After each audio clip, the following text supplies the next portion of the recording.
नमस्कार दोस्तों। बॉलीवुड एक ऐसी जगह है जहां पर हर छोटे बड़े एक्टर्स कामयाबी पाना चाहते हैं, लेकिन दूसरी तरफ नेपोटिज्म के चलते सिर्फ कुछ ही लोग उस मकाम को हासिल कर पाते हैं। इसी में से एक नाम माना जाता है सुशांत सिंह राजपूत का। एक ऐसा इंसान जिसे कोई भी हेट नहीं कर सकता है और जो इस दुनिया में भी नहीं है। आखिर क्यों हर एक इंडियन यूथ के आइकॉन माने जाने वाले सुशांत सिंह राजपूत को भी हार मानना पड़ा, ना कि इसके पीछे कुछ और ही कहानी है। आखिर क्या है सुशांत सिंह राजपूत की इसकी पूरी कहानी, चलिए जानते हैं आज के इस वीडियो में। 21 जनवरी 1986 में पटना के एक छोटे शहर में जन्म होता है सुशांत सिंह राजपूत का। बचपन से ही उन्हें डांसिंग और एक्टिंग का बहुत शौक था, इसलिए वो पढ़ाई के साथ साथ पार्ट टाइम डांसिंग भी किया करते थे। साल 2003 में Delhi college of entrance exam में 7th रैंक हासिल करते हैं। इसके साथ साथ वो डांसिंग को भी कंटिन्यू रखते हैं। साल 2006 में रिलीज किया गया धूम 2 मूवी में एज अ बैकग्राउंड डांसर वो अपने बॉलीवुड के करियर की शुरुआत करते हैं। इसके बाद से ही वो छोटे छोटे एक्टिंग शो और कॉमेडी शो भी अटेंड किया करते थे। उनके इसी परफॉर्मेंस को देखकर स्टार प्लस अपने एक छोटे से शो में उन्हें साइड रोल के लिए बुलाते हैं और इसके बाद से ही वो अपने कॉलेज लाइफ को बाय बाय करते हुए निकल जाते हैं मुंबई की तरफ। मुंबई जाते ही उन्हें मालूम पड़ता है कि उनके शो को 6 मंथ डिले कर दिया गया है। इन 6 महीने तक वो अपने गुजारे के लिए ट्यूशन पढ़ाया करते थे और 6 लोगों के साथ एक छोटे से रूम में रहा करते थे। वो कहावत है ना कि अगर मन में उमंग हो कुछ कर दिखाने का तो मेहनत करने से हार मानना नहीं चाहिए। और आखिरकार 6 महीने बाद उन्हें उस साइड रोल के लिए बुलाया जाता है और उनका इस साइड रोल लोगों को इतना पसंद आता है कि उन्हें पवित्र रिश्ता जैसे एक सीरियल में as a lead character role दिया जाता है। और इसके बाद से ही वो निकल जाते हैं बॉलीवुड की तरफ। साल 2013 में उनका सबसे पहला फिल्म काय पोचे को लॉन्च किया जाता है, जो बॉक्स ऑफिस पे काफी सक्सेसफुल होता है। इसके बाद से ही सूती Desi romance, PK, detective Byomkesh Bakshy successful films में अपना इंपॉर्टेंट रोल निभाते हैं। साल 2016 में इंडियन हिस्ट्री ऑफ क्रिकेट के सबसे सक्सेसफुल कैप्टन एमएस धोनी का रोल निभाते हुए MS Dhoni the untold story से पूरे देश भर में अपना एक बड़ा नाम बनाते हैं।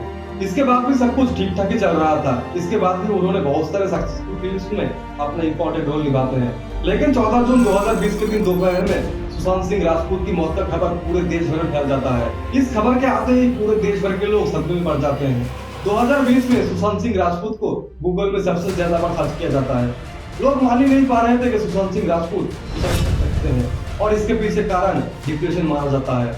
सुशांत के मम्मी पापा जानते थे कि उनका बेटा सुसाइड नहीं कर सकता, इसलिए उनके फादर ने पाटना कोर्ट में रिया चक्रवर्ती, इंद्रजीत चक्रवर्ती और सिंधिया चक्रवर्ती समेत 6 लोगों के खिलाफ एफआईआर रजिस्टर करवा देते हैं पाटना कोर्ट में।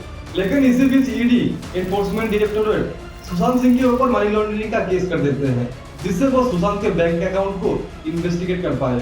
दोस्तों, ये केस कोई छोटा मोटा केस नहीं है जिसकी आज ठीक से कोई बात भी नहीं करता है। इस पूरे केस में जो चार्जशीट फाइल किया गया था वो टोटल 12,000 पेज की थी।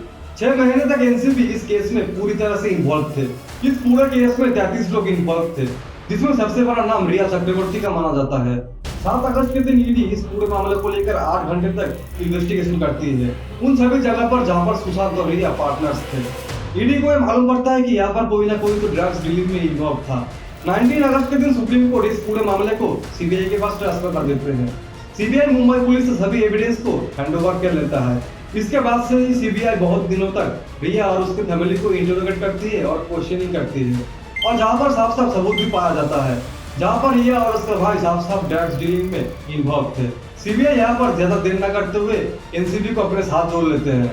सितंबर 9 के दिन एनसीबी रिया के भाई शोभित चक्रवर्ती और सैमुअल मिरांडा को भारी मात्रा में गांजा और ड्रग्स डीलिंग के केस में अरेस्ट कर लेते हैं और 8 सितंबर के दिन रिया चक्रवर्ती को सुशांत के साथ ड्रग्स लेने और ड्रग्स के पैसे पे करने के जुर्म में अरेस्ट कर लेते हैं।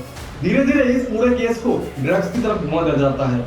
इस पूरे केस में सुशांत सिंह राजपूत को एक नशेड़ी की तरह दिखाया जाता है। इसके अलावा फॉरेंसिक रिपोर्ट में भी साफ दिखाया गया है कि सुसाइड से पहले सुशांत मेंटली ठीक नहीं थे। तो सुशांत की बहन का मानना है कि सिद्धार्थ बैठानी, जो सुशांत का अच्छा दोस्त और मैनेजर था, उसके अलावा किसी ने भी सुशांत को हैंगिंग सिचुएशन में नहीं देखा था।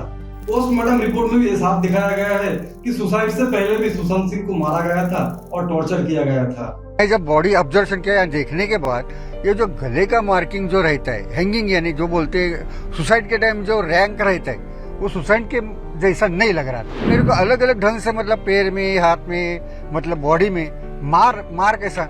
अभी देखो, अभी मारते वक्त तो उसको कुछ कैसे मारे वो मैं बता नहीं सकता। वो मार लगेला अलग ढंग के था।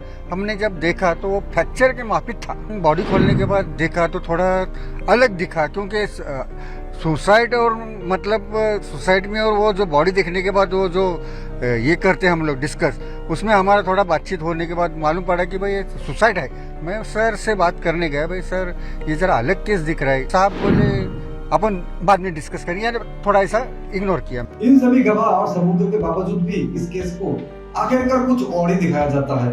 ऐसा ही नाइंसाफी सिर्फ उसके साथ ही नहीं किया गया है। हिंदुस्तान के हर वो लोग जो लोग गरीबी में जी रहे हैं, हर वो लोगों के साथ आजकल नाइंसाफी किया जा रहा है।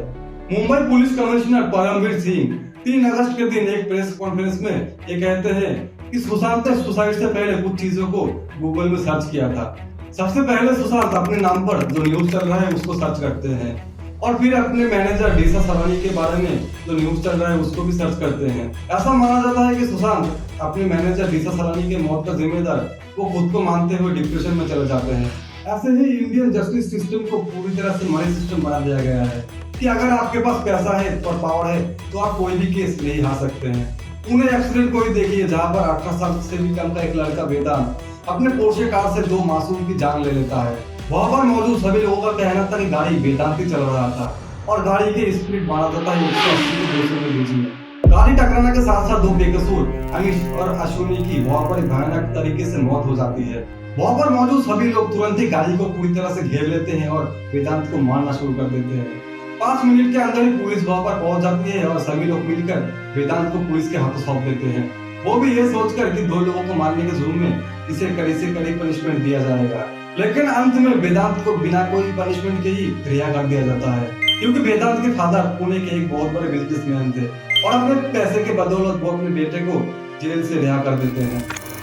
हर एक नया दिन हमारे देश में ऐसे इंसिडेंट होते रहते हैं और जिसे लेकर लोग 1-2 दिन जस्टिस फॉर ये वो ऐसे ट्रेंड से पूरे सोशल मीडिया को भर देते हैं और जिसके 1-2 दिन के अंदर सभी लोग उसे भूल भी जाते हैं और ऐसे ही बेकसूर अपने जान को गंवा देते हैं और जो लोग गुनहगार होते हैं उन्हें बिना कोई पनिशमेंट के ही रिहा कर दिया जाता है।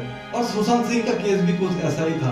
बॉलीवुड के बहुत बड़े बड़े लोगों का नाम भी माना जाता है इस केस के पीछे, इसीलिए इस पूरे केस में ड्रग्स को इन्वॉल्व करके इस पूरे केस को ड्रग्स की तरफ घुमा दिया जाता है और इस पूरे केस को पूरे देश भर के लोगों के सामने सुशांत सिंह राजपूत को एक नशेड़ी की तरह दिखाया जाता है और इस पूरे केस में मेंटल हेल्थ और डिप्रेशन को बताते हुए इस पूरे केस को ही बंद कर दिया जाता है। वीडियो अच्छा लगा तो अपने दोस्त और फैमिली के साथ जरूर शेयर करना और ऐसे ही इंपॉर्टेंट वीडियोस को देखने के लिए मेरे YouTube चैनल को जरूर सब्सक्राइब करें।